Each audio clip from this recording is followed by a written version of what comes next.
You are, of course, the founding director of DLR Institute for AI Safety and Security.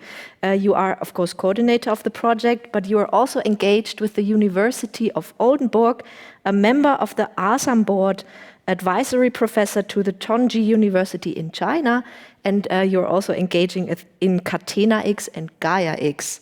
And this was just an excerpt of your impressive curriculum. And you will now present us the simulation-based engineering tasks for autonomous driving. Thank you once again, Frank Köster. Okay. Thank you for the introduction. And now I have to correct me. Maybe not all of my gray hair are just from the Z-Level project, because you mentioned some of the other activities. Maybe some of the gray hairs are also from these activities. So now the intention is to jump a little bit more into this project. I will remain high level. I think we have so many experts here which are much better than I am in the details, and they are going to present the details. But I want to talk about the roof of this project, so to say. I already mentioned something, also Nikolai mentioned some things. What we see currently, automated driving, is an inherently complex topic. You cannot come up with a simple solution for that, because it is a complex and complicated topic. We have a bunch of advanced technologies, beginning at the sensor technologies, also on the software side, the embedded systems and that stuff. Also, how to maintain these systems. So not just talking about the vehicle itself, the entire software tooling and infrastructure which is necessary to maintain and to support these vehicles when they are on our roads and when there are some products. And we have a wide range of different functionalities. So there is not the automated vehicle. We have different interpretations how to come up with an automated vehicle. We have a very complex environment we are going to address, and in particular, and also in contrast to the Pegasus project here in the Z-Level project, we were focusing also on urban areas, which are rather complex compared to the highway scenarios we addressed in the Pegasus context. And we have a large number of traffic scenarios and challenging situations we have to address. And some of them arise because we are not just on the roads with our vehicle. There are some other traffic participants around us, cyclists, pedestrians, and in particular, when we are talking about these users, we in many cases observe a mixture of normative and non-normative behavior. So all of you have some knowledge how to normally behave in a traffic situation. But also the experience is that not all of the guys there are following the rules precisely. And this is a non-normative behavior we have to deal with because we have humans within this system context. We have different levels of automation and variety of vehicle concepts, and we are also talking about cooperative functions. And cooperation for many companies is essential when we talk about automation. We cannot subdivide these topics.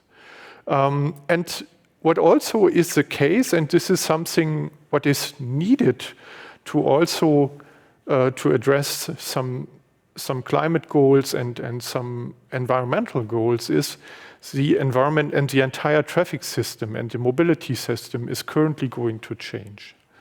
And this is also something we have to anticipate, and we have to build solutions today for a system which will be there tomorrow. So, and this is something which is the ideal situation to work with simulation in this context. So, but before I will talk about this, let's do one step back and see what is, or what are some main tasks when we want to automate a vehicle.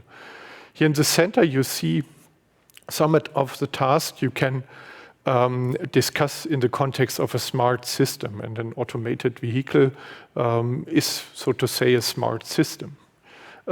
We have to acquire data, so by using sensor technologies. And we cannot just work with data. We have to process the data sets we can derive from our sensors, and we have to bring them to an information level. So we have to come up with a semantics, and we have to add a semantic to the data we acquire. For instance, when we have a camera system, we do not just have a picture of the environment. We can identify some objects, and we can classify the object. And by classifying the object, we have our first semantic information. Then we can come up with an estimate, so what could be the behavior of an object, because we are knowing this is, for instance, a pedestrian, and we have an idea how a pedestrian behaves. So we have some knowledge also available, which helps us to interpret and to anticipate how a situation will evolve. Then we have some functionalities which we can apply to act in a situation, and then we can come up with some learnings. So we can adapt our functionality, so to say, to come up with some skills. And we also can see what are better decisions and what are the things we never will initiate again, because the things are getting more worse and not really better. And we are building some expertise, and we can select from different ways how to act. And these are things we have to integrate in automated vehicles. The good thing is we are currently talking not just about the automation, we are talking about different levels of automation. So we can start, so to say, a little bit more easy, addressing just levels up to level 2, for instance, where the human driver is still responsible for the behavior of the vehicle. And we have some advanced assistance functions.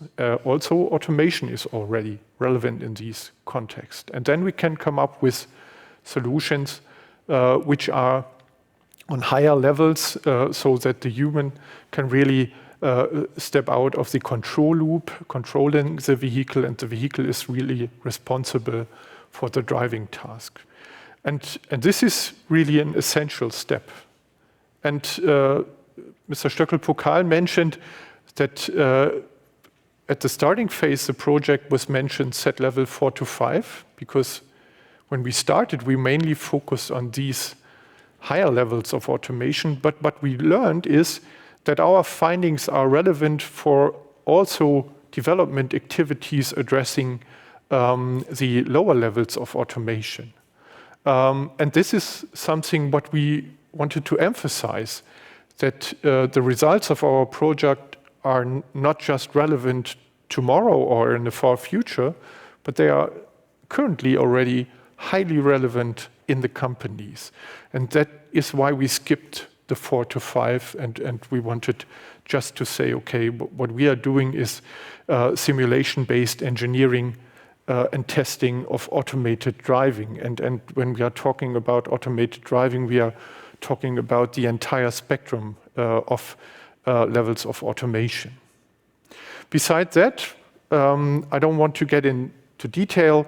We can also discuss different levels of cooperation, how the interaction can be established, and different areas where we want to deploy our functionality. And when we talk about safety, and this was also important here in the project, because you have to see, okay, what do you have to define and describe precisely, because you want to refer to this in a simulation, are other things. You don't have to discuss just the functionality itself and the function, the driving function. We also have some users, and users with different competencies and skills. We have different environments we are going to address, and maybe we have some procedures and operational aspects which also support the automated system. And by bringing these different aspects together, you can come up with a safety argumentation. So when you are talking about safety, you are not just talking about the function itself.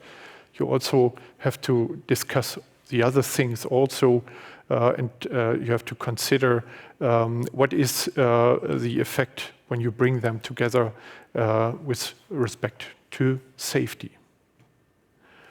And simulation is essentially in that area. Already today, not just for the future developments.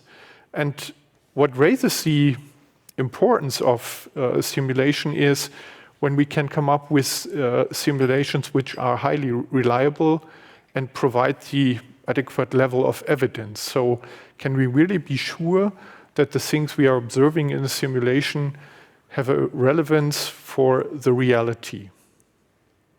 And simulation has to be easy to integrate with other development tools and test facilities. Hardware, software in the loop, vehicle in the loop, test facilities, for instance, and tool chains, which are important. And when we want to address this, it is a good thing to already pick up existing or further improve the existing standards. Because then we can come up with the ecosystem, so to say, which is scalable and can be address the demands of and requirements of the industry in the future. And they have to be easy to maintain, and we have to guarantee a long-term support. In particular, when we are in the future talking more about digital twins, for instance, and we want to use these digital twins as a reference for further improvement of a driving functions, for instance. And they have to be flexible and open because we want to extend functionalities. We have to pick up new requirements we learned during operation and that stuff. So it's also important to also address these things. One thing is what we very quickly learned in the project. We had to come up with an idea how to smartly decompose our simulation environments, because we cannot talk about monolithic simulation environments. We have to decompose them. In particular, for the OEMs and the tiers, it's important to always take the best from the different companies and to integrate them, these things into their tool chain so that they can pick out the products which are available, these tools which are fits in the best way to their products and their ways how to interpret automated driving. And they have to be compatible with upcoming data and service ecosystem. We can talk about simulation as a service, for instance, but also we have more and more data-driven and data-centric development activities. Simulation is one part of these things, and our tools also have to fit in these ecosystems and in these contexts. And what we also learned is that simulation is not just relevant for testing. We already address it here that we want also to support engineering. So we have testing and engineering, and during the engineering, you have a bunch of people who are involved in engineering tasks. So you have to support a heterogeneous group of users and their needs and objectives. So we all are very familiar with the V approach, how to organize the development of a complex system. And what we see today is that simulation is relevant in all of these phases. For instance, for elicitation of requirements, but also in the end to do some testing on higher levels, also on the system level. Sometimes also in the area of acceptance test, where we have simulation-based tools also available. And this is something which will change in the future in a way so that we not just talk about the development of a system and then in the end we can test it and we can put it to the market. We will have more and more the need to come up with these DevOps cycles where we continuously improve the functionalities And for all of these tasks you see here, you can easily identify tasks where simulation is essential. And what you also can learn from this picture is that automation of tool chains is highly essential to come up with scalable solutions and toolings which are of high practical relevance. To address this, in the project, we defined different fields of work, so to say. So in general, we have simulation-based engineering tasks. So we come up with some selected tasks we were more focusing on. Not all relevant tasks, but one subset of these tasks which are of relevance for us here in the project. Then we have to see what are really in detail test and simulation targets which we are going to address.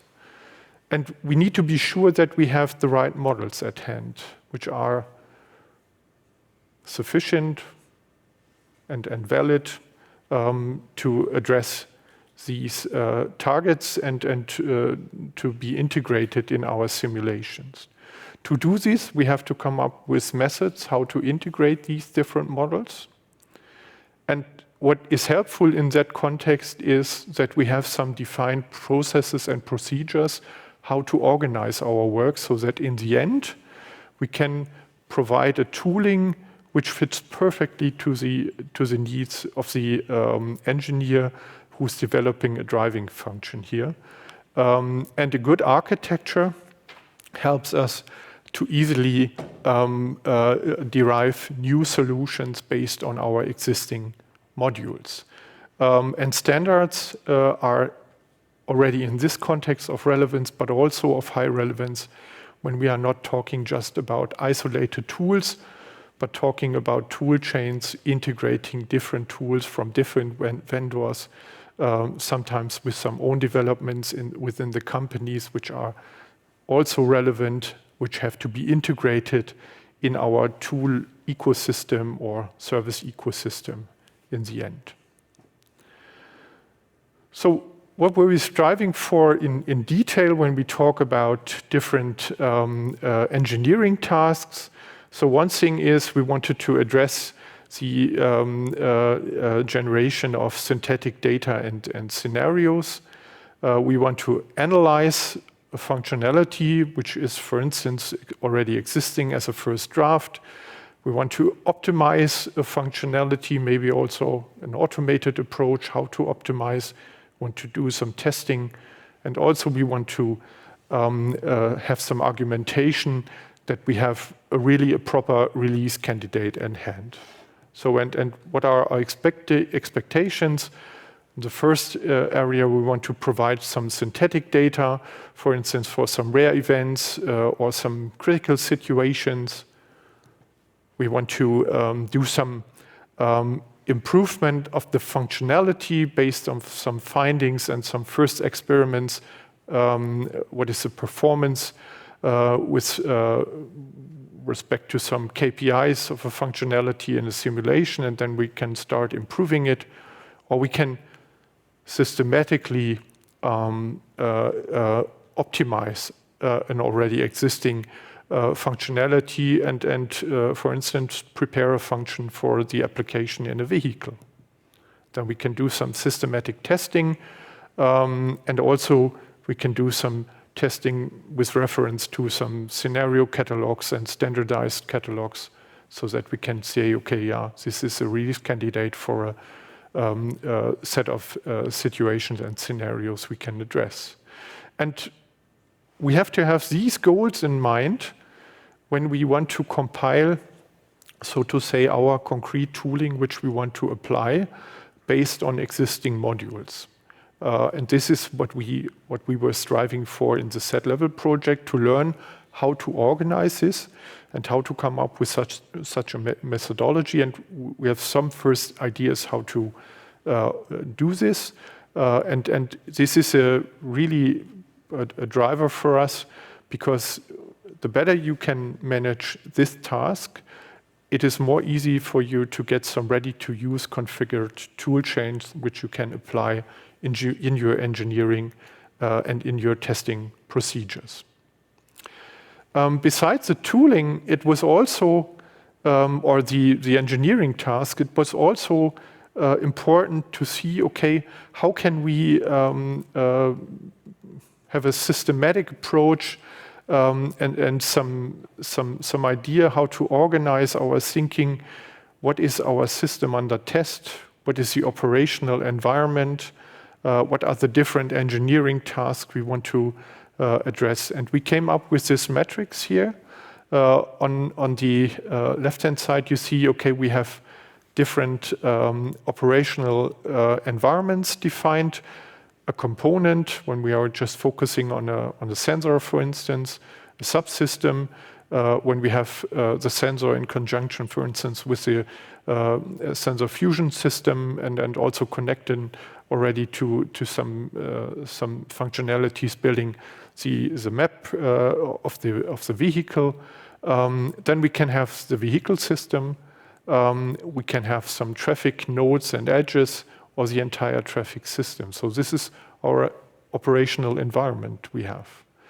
And then we can come up with some functionalities.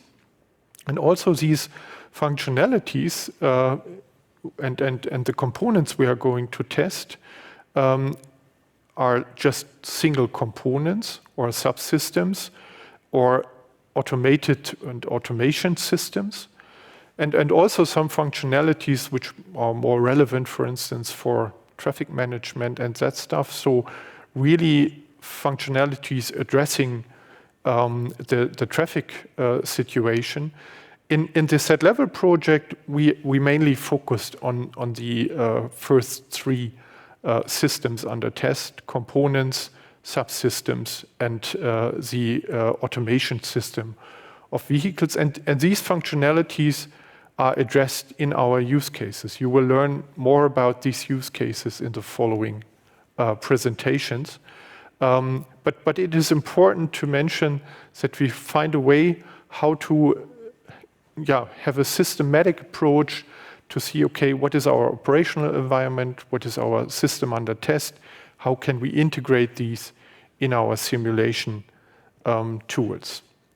And it was also helpful to see what is already existing when we are talking about a reference architecture. This is a reference architecture taken from the ASAM context, where we already discussed more intensively what are the relevant components which we have in our simulation environments in the future, how are they connected on a very abstract level. And this was the starting point for a more intensive discussion, how to come up with some concrete implementations of the modules which are mentioned here. So also here, I don't want to go into details because this is also addressed in many other talks. But it is important to see that we are not just doing everything from scratch. We are really paying attention to activities which were already existing and also to the outcomes of other activities. And we want to pick these activities up and the results up and further improve them. And this was also here the idea. What also is great then is that when you talk also about standardization of interfaces between these different modules, you also do not have to do everything from scratch. You can already pick up some already existing things, like, for instance, in the context of ASAM, the OpenX standards, which are highly relevant for us, or OSI and other standards which are currently shaped and prepared for standardization. So what are some takeaways so far? The set-level project provides insights as well as concrete implementations to support the development and test of automated vehicles and automated driving. So this is the main driver for us. We don't want to do simulation of whatever. We want to focus on automated driving. We had to pay attention to relevant vehicle technologies and functionalities and environments, and in particular with a focus on urban areas here. From the urban areas, we anticipated some relevant situations which we wanted to address, for instance, intersections, which are highly relevant here in some use cases. And we came up with 3 use cases, but different approaches how to implement these use cases. So we have more than 3 implementations because we have different variants implemented because we wanted to learn what are some best practices and how can you approach these implementations. And this is also something what is important in such an R&D project is really to learn. We have to do some experiments, and then we have to see what are the things which are really working well and what are the things which are not feasible or too complicated. But we have to do some experiments. And this is something what we did here in the project. And then you can now see, okay, what are our findings and impressions, what is working and what is not working. Standards played an important role in the entire project. I already mentioned the OpenMix standards managed by ASAM. And we have these concepts like the generic open testing architecture, so that we have a guidance how to integrate your own modules into these entire landscape, and so to say have a rough blueprint, what are different modules and how they are connected, so that it's more easy to integrate your module in these landscapes. And on the other hand, we also have some processes at hand which also give you a guidance when you want to come up designing your tooling and your simulation which fits best to your needs in your development project. Then cooperation with other initiatives and organizations were really successfully established here. For instance, with the VNV project. So as we mentioned, tomorrow you will learn more about this project. ASAM, ASCS, ProStep EVIP, Modelica, and the Eclipse Foundation are really important for us because we want to hand over to these institutions some of our results so that they are going to be integrated in some standardization activities or managed as open source. And also we have follow-up activities in the context of the Gaia X for Future Mobility project family, with the Gaia X for PLC AAD project, which is already started, and also further improves some of our findings and picks up some of our results. And by this, we can provide some highly relevant findings and components, modules, tools, standards for development activities in the industry. And what we also managed is that we also can, or were able to initiate or to motivate some guys to initiate a new company, the Percival GmbH, also now working in this area and directly picking up some of the results here out of this project. And this is always great to see that we have some guys on board which are not just wanted to work in a R&D project, but are willing to start a company and really want to improve these things. And that was really great to see also here in the context of this project. So yeah, thank you for your attention. And now the really important talks are going to start. Very humbling. Thank you very much.